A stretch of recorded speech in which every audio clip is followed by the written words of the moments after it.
Louer son bien sur Airbnb, en Thaïlande, ça paraît simple. Tu publies, tu encaisses et tu nettoies. Sauf que sur le terrain, je vois tous les jours des galères qui coûtent très cher. Et souvent, c'est toujours les mêmes erreurs. Voilà les 3 plus fréquentes et comment les éviter. La première erreur, c'est de croire que tu peux louer où tu veux, quand tu veux. Sauf que dans beaucoup de résidences, la location courte durée est strictement interdite. Et ça, tu le découvres pas toujours à l'achat. Mais quand la juristique personne bloque ton accès ou balance un avertissement aux guests. Crois-moi, ça arrive plus souvent qu'on ne le pense. La deuxième erreur, les voisins.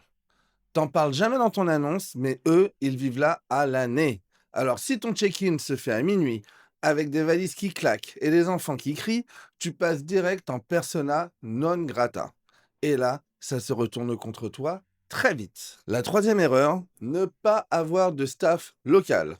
Pas de femme de ménage fiable, pas de backup pour un check-in retardé, pas de contact en taille en cas de fuite ou de soucis électriques. Résultat, mauvais commentaires, mauvaise note et un Airbnb qui ne se loue plus du tout. Et j'ajoute une chose que tout le monde oublie, légalement, pour faire de la courte durée en Thaïlande, tu dois avoir une licence hôtelière, sauf exception. Par exemple, une villa de moins de 4 chambres qui peut accueillir moins de 12 personnes.